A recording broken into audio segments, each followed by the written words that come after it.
everyone, it's Froggy, and today we're going to be doing Jiwoo's ending review. So, again, this is because Chariots doesn't like when we record the endings, which is totally fair. It's their game, their choice. So I'm ending this a little bit sooner than I would have liked. So we are quite a bit before the ending, but I wanted to make sure that I didn't record any of the ending events just in case. So we'll be talking about it instead. Same sort of deal as we did with the Mystic Messenger ones. So let's start by reviewing Jiwoo's true ending. So in order to get this ending, you need to make sure that you have no hearts with any of the other guys, or at the very least, you get no more than one heart.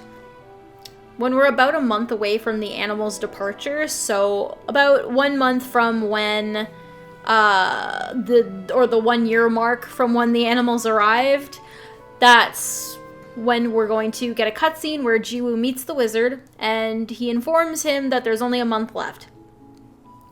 And he says that it's very likely that Jiwoo is going to be the winner of this whole competition. So we learn that Jiwoo had made a wish to the wizard, and the wish was to destroy his family and make sure that they go bankrupt because of everything that happens in his past, which has been explained. So he's very angry with them, but he doesn't care about that anymore. Now all Jiwoo wants is to just stay on Earth with his heroine. But the wizard kind of gives a really non-committal answer as to whether or not he's going to grant the new wish, and then sends Jiwoo back. And of course, Jiwoo's really upset because he's like, hey, I don't know what's going to happen now. I don't want this other wish anymore. But we have no idea what's going to happen. So we play the next month. We're doing a lot of stat grinding, and then we get a new cutscene where Jiwoo is frantically writing in his notebook. And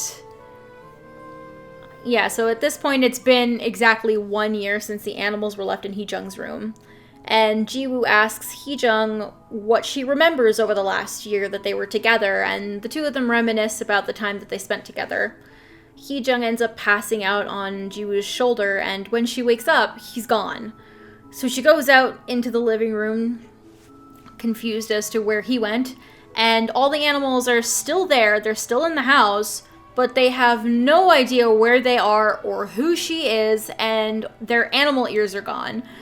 So they've all been transformed into humans, and they're all confused and angry, and she's freaking out because, like, well, one, they don't remember at all who she is, and two, she cannot find Jiwoo anywhere in the house. So she runs outside because she's super scared that he's forgotten her. So she's running out to look for him, and as she runs outside, she is brought before the wizard. And he gives her a basic explanation of the game that he's created. So each member of this little animal party all had a wish. And the losers of this game, so the game itself was that they needed to win Heejung's heart, and whoever won her heart would be the winner, and they would have their wish granted. And the losers would lose their memories, and they would remain on Earth and be turned into humans. This was something that they had all agreed to beforehand. So this means that Jiwoo, of course, won, because she can't find him anywhere. And she asks where he went, and he says that his wish has been granted, and he was sent back to his homeland, which means that he did not grant Jiwoo's new wish. But Heejung now has a wish, and her wish is to bring Jiwoo back to her. And he says, I can grant your wish, but I'm gonna have to take your memories. And she's like, okay, do it. So it flashes forward a few years, I think it's 2 years in the end, and we see Heejung coming home with Heejay, because he stayed in her life, and he's helping her bring some stuff home, and she has had amnesia. She doesn't remember anything that she was doing before. The only way that she has any idea of what was going on with her beforehand was by the stuff that's in her house. So she knows that she was in business school. She knows that she enjoyed art and that she had a lot of art books. And I think she's trying to be like an actual artist. She's trying to follow her passions. Because she doesn't remember her mother or anything, so she's got no reason to feel bad or anything like that, or like she's being forced into a particular direction. So without her mother's influence, she does try to become an artist. Anyway, so Jae is helping Heejung bring stuff into her apartment, and when she goes into her apartment, she accidentally bumps into a bookshelf and knocks a bunch of books off the shelf. So while she's going through them and picking up the books, she finds this odd-looking journal, and when she starts flipping through it, it turns out that it's Jiwoo's journal, and he's written about all of the stuff that they reminisced about on his last date with her, and all of his feelings. And he mentioned, like, oh, well, if you can't remember me, or you can't remember anything that happened with this, then that means that you made a wish and that you and I can be together soon. But I want to make sure that I'm worthy and, solid before I come and meet with you. But I want to meet with you soon. And she gets into a bit of a trance, and she's saying, like, I need to find him. I need to go see him. And Jay's like, who do you need to go see? And she's like, I don't know, but I need to find him. So she doesn't remember him, but she knows, like, she feels this need, this compulsion to go and find whoever wrote this journal. And then at the end it says Finn, and it shows the picture of her looking a little frantic and him looking a lot more mature. I'm pretty sure in the end he does become a more professional, and I think he does become an author. But he's definitely older in this. He's got glasses now. He looks good. So that was the true ending. But it doesn't end with them meeting up. So his bad ending, in order to get the bad ending, you have to have hearts with everyone, and you want to try and get 2 hearts with at least one of the other guys. So about 80 points out of 100. I think I ended up in the end getting 2 hearts with at least 2 of the guys. So yeah, just to be on the safe side. But anyway, so the bad endings start on January 26th. The first cutscene, you'll be trying to talk to Jiwoo after the incident at the bookstore, when you hit him. And you're trying to get him to go to the grocery store with you, because you want to have a private conversation with him. And Jisoo just happens to be there, and he's not taking the hint that you want to talk to Jiwoo. So he's like, well, I can go and do it. I'm better at grocery shopping. And Heejung and Jisoo start having an argument, and Jiwoo gets really pissed off, and he just says, oh, you guys, you lovebirds can go and do the groceries. You don't need me. I'm gone. And he just leaves. So I think he's been a bit petty here, but, okay. Anyways, so time passes, and we don't really get to see Jiwoo at all anymore at home. And on February 2nd, sorry, my bad.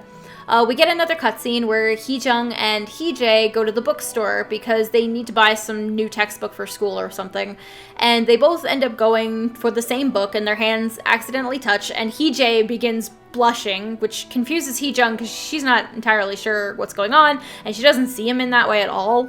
But of course, Jiwoo happens to be there and sees this and sees him blushing and calls Heejung a flirt and says that he hates her and acts all dramatic, and he's just a pain in my butt. Anyways, final cutscene is on the 25th of February, and at this point, you're pretty much not going to be seeing anybody hanging out at the apartment, except for, like, Jian, I think, and you're definitely not going to be seeing Jiwoo. He's just not there. So on this day, Heejung is really depressed. She hasn't seen Jiwoo in almost a month. And to make matters worse, she gets a surprise visitor. It's her mother. Yay. And naturally, she's pissed off that her daughter's living with a man because she finds men's shoes at the door. And then when she gets a closer look, she realizes that there's all kinds of men's clothes and belongings all strewn all about the apartment. So she's pissed off.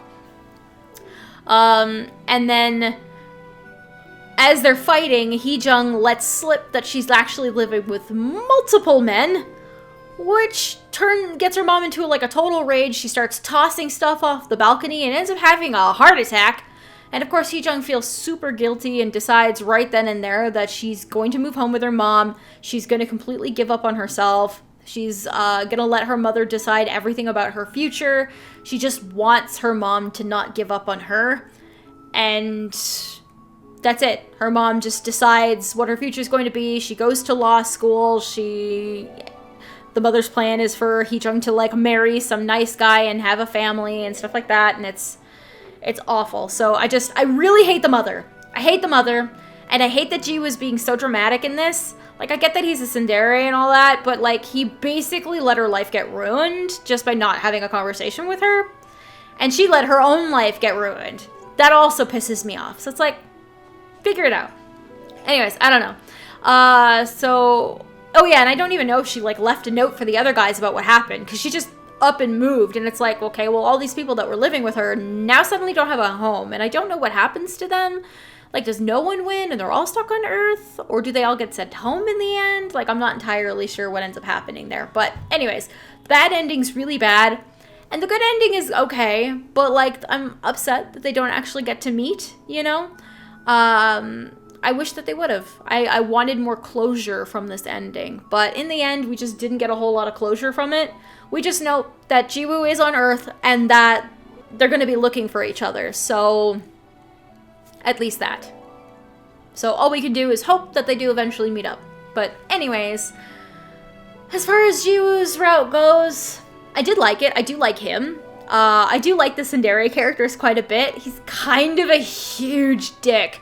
But I always liked Jiwoo. I knew going into the game when I first played it that I was going to like his character. In fact, he was the first route that I actually played from this game. Before I even recorded it, and I just wanted to do it in the same order, so I just replayed the same route.